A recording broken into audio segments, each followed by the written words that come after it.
नमस्कार दोस्तों, online job help में आपका स्वागत है। मैं हूं अंकित सर। आज हम इंग्लिश में करने वाले हैं नरेशन की वीडियो थर्ड। तो आज हम करेंगे नरेशन की प्रैक्टिस। कंसेप्ट सारे हमने कंप्लीट कर लिए थे। तो चलिए दोस्तों, करते हैं अपना फर्स्ट एग्जाम्पल। तो देखो भाई, होता क्या है, जैसा पहले ये है अपना question. The queen said to her son, you must go to forest and remain there till your father calls you back. तो इसका क्या बनेगा? तो देखिए दोस्तों, हमेशा ही होता क्या है, सेंटेंस को देखने से पता चल रहा है। सेड टू का अपन टोल्ड बना देते हैं, तो सेड टू का टोल्ड बना दिया भाई। The queen told her son that he must go to. You था 1 2 3 रूल के अकॉर्डिंग होता क्या है, सेकंड पर्सन ऑब्जेक्ट के अकॉर्डिंग चेंज हो जाता है। तो ऑब्जेक्ट है अपना हरसन, हरसन की जगह प्रोनाउन क्या आएगा, ही आएगा, तो ही आ गया। He must go to the forest and remain there till his father, ठीक है, till his father called him back. तो ये बन जाएगा। तो क्या जाएगा भाई, कॉल्ड हिम बैक। वर्ब की सेकंड फॉर्म कॉल्ड आएगी। इसमें कॉल से ये नहीं हो सकता, और भाई इसमें ये नहीं हो सकता, ये भी नहीं, थर्ड भी नहीं हो सकता, क्योंकि queen told his son that you must go to the forest and remain there till your father लिख रखा है तब, जबकि हिज फादर आना चाहिए। तो ये इसलिए नहीं हो सकता। फर्स्ट भी नहीं हो सकता, थर्ड भी नहीं हो सकता, और फोर्थ भी नहीं हो सकता भाई। इसका तो यहीं से स्ट्रक्चर गलत है। तो अपना सेकंड आंसर हो गया। कुल मिला के बात ये है कि अपना सेकंड आंसर हो गया। तो ठीक है भाई, चलिए दोस्तों, अब करते हैं question number third. Question number third में क्या बोलता है? क्वेश्चन नंबर थर्ड में बोल रखा, I said to her all your faults will be pardoned if you confess them. तो इसमें देखते हैं भाई, बोला क्या है कि I said to her all your faults will be pardoned if you confess them. तो सेड टू किस में चला जाएगा, टोल्ड में। आई टोल्ड, हर ही आ गया। इन्वर्टेड कोमा को हटा के दैट आ गया। I told her that. All your का क्या बन गया, हर बन गया, क्योंकि ऑब्जेक्ट अकॉर्डिंग किसके अकॉर्डिंग, सेकंड पर्सन किसके अकॉर्डिंग चेंज हो जाता है भाई, ऑब्जेक्ट के अकॉर्डिंग। तो हर के अकॉर्डिंग आ गया। तो अपना क्या बन गया, I told her that all her faults. Will का बन जाता है वुड पास्ट में, आपको पता ही है, would be pardoned if see. Verb की फर्स्ट फॉर्म कॉन्फेस है, तो वर्ब की सेकंड फॉर्म बच जाएगी कॉन्फेस्ड। बस बात यही है कि मोटे तौर पर आपको वही बातें याद रखनी है कि नरेशन करते टाइम होता क्या है, पास्ट में लेकर जाते हैं। इज एम आर का वाज वर्ब बन जाता है, वाज वर्ब का हेड बिन बन जाता है, वर्ब की फर्स्ट फॉर्म सेकंड फॉर्म बन जाती है, और वर्ब की second form head plus verb की थर्ड फॉर्म बन जाती है। हैज़ हैव का हेड बन जाता है। और जो आपको मॉडल्स के चेंज बताए थे कि विल का वुड बन जाता है, कैन का कुड बन जाता है, मे का माइट बन जाता है, वही बातें याद रखनी है। तो इसी बेस पर करते हैं भाई। चलिए क्वेश्चन 4, आइए क्वेश्चन 4 में देखते हैं क्या है। He said to Sita when do you, he said to Sita when do you intend to pay back the money you borrowed from me. तो देखिए दोस्तों, तो व्हेन डू यू इंटेंड, तो यहाँ पर सिंपल सी बात है, इंक्वायर्ड कर रही है कि सभी में इंक्वायर्ड है, वो कोई दिक्कत नहीं है, इंक्वायर्ड। तो इंक्वायरी चल रही है। तो देखियो भाई, ही इंक्वायर्ड सीता। तो होता क्या है दोस्तों कि हमेशा, जैसे इसमें क्या है, ये इंटेरोगेटिव सेंटेंस है। जब भी हम इनडायरेक्ट स्पीच बनाते हैं डायरेक्ट से, तो इंटेरोगेटिव असर्टिव में चेंज हो जाता है। तो इस बात की तो गारंटी है कि भाई हेल्पिंग वर्ब पहले नहीं आएगी, तो ये नहीं हो सकता, इसमें हेल्पिंग वर्ब पहले है। तो देखियो भाई, जैसे, और सेकंड में क्या गलती है, क्योंकि बोरोड है ना, वर्ब की सेकंड फॉर्म है, वर्ब की second form head plus V3 में चली जाती है। तो भाई सेकंड भी नहीं हो सकता। फर्स्ट मैंने बताया था, फर्स्ट डिड की वजह से नहीं हो सकता, सेकंड बोरोड की वजह से नहीं हो सकता, और थर्ड भी बोरोड की वजह से नहीं हो सकता होगा, फोर्थ भी बोरोड की वजह से नहीं हो सकता होगा थर्ड आंसर, क्योंकि ये सारी कंडीशंस को सेटिस्फाई करता है। वर्ब की फर्स्ट फॉर्म इंटेंड थी, उसकी जगह इंटेंडेड आ गया, V1 V2 में चली जाती है, और जो V2 बोरोड दे रखी थी वो हेड प्लस V3 में चली गई, वो भी कोई दिक्कत नहीं है। तो फोर्थ का सी आपका आंसर हो गया, सी। तो चलिए दोस्तों, करते हैं फिफ्थ क्वेश्चन। भाई फिफ्थ क्वेश्चन क्या बोल रहे हैं कि let us give a party said Jaya, let us not said her husband. तो जया ने सजेस्ट किया let us give a party, तो Jaya suggested giving a party, कोई दिक्कत नहीं है, Jaya suggested giving a party. सब में कॉमन है ये, तो Jaya suggested giving a party, Jaya suggested giving a party, Jaya suggested giving a party. अब बात है सेकंड वाले की, late us not said her husband, तो उसके हस्बैंड ने बोला कि लेट अस नोट, नहीं देंगे पार्टी। तो सिंपल सी बात है, क्या आएगा, उसके हस्बैंड ने अपोज किया आइडिया को, but her husband oppose the idea, तो ये आंसर हो जाएगा आपका फिफ्थ का बी हो जाएगा। चलिए दोस्तों इसी तरीके से करते हैं 6।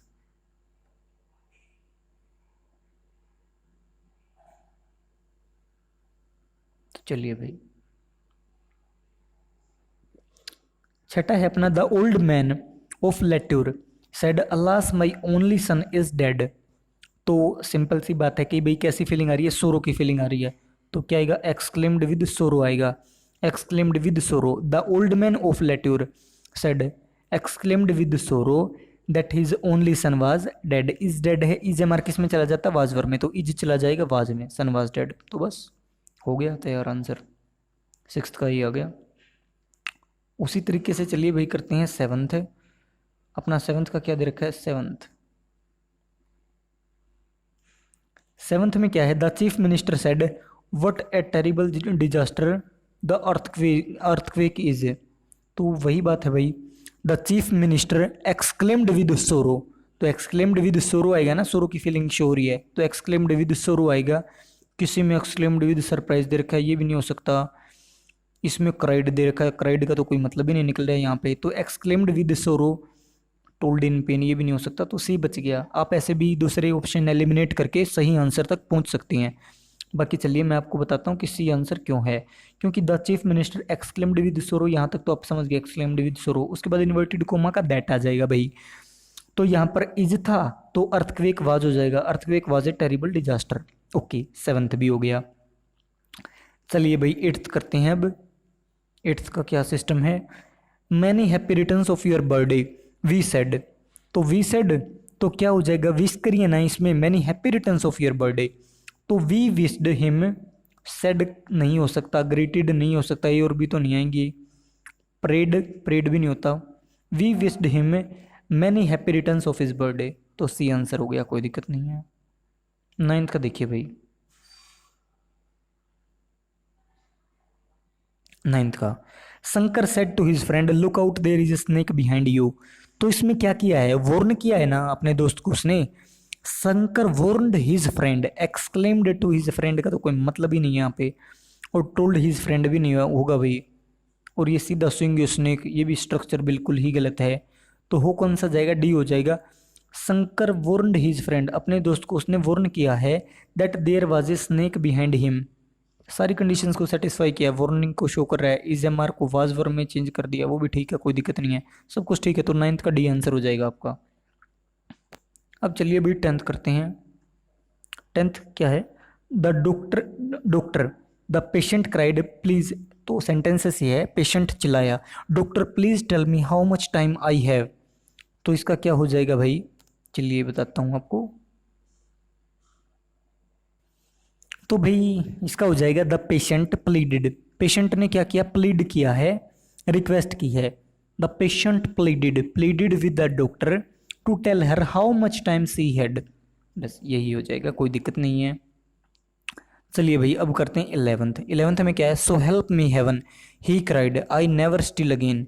तो इसका इज्जा देखो दोस्तों, कोल्ड अपोन का मीनिंग क्या होता है, पुकारना, किसी को बुलाना, जैसे करते हैं ना कि किसी दैविक शक्ति को बुलाते हैं ना हम कि हे भगवान मेरी मदद कर, तो उसे कोल अपोन बोलते हैं, ये फ्रेज है, इसका मीनिंग याद कर लो, कोल अपोन।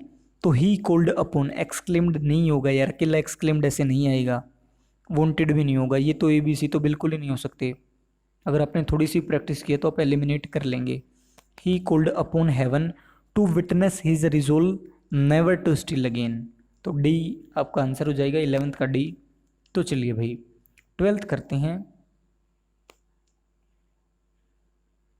ट्वेल्थ का क्या है, she said I will give you ₹100 to keep your mouth shut. तो ओके, इसमें देखो सिंपल सी बात है भाई, विल है, ये विल का तो वुड ही हो जाएगा, कोई डाउट वाली बात ही नहीं, इसमें भी वुड है, इसमें वुड ही गायब हो गया, तो बी तो बिल्कुल ही नहीं हो सकता। सी में वुड है, देखते हैं सही है या गलत है, इसमें भी वुड है, इनमें एलिमिनेट करना पड़ेगा कुछ ना कुछ। तो देखो भाई ए क्या कहता है, she said that she would give him ₹100 to keep his mouth shut. ठीक है, लेकिन सीधा सेड नहीं आएगा, यहाँ पर ये गलती है। और भाई सी में क्या गलती है, सी में ये गलती है कि सजेशन भी नहीं दिया है। सी टू हिम, दिक्कत ये हुई है कि टू हिम को छोड़ दिया है। चलो टू हिम तो सजेशन भी नहीं है, आप समझ गए। तो डी में ये प्रपोजल टाइप है। She proposed that she would give him ₹100 to keep his mouth shut. Okay, ये भी क्लियर है।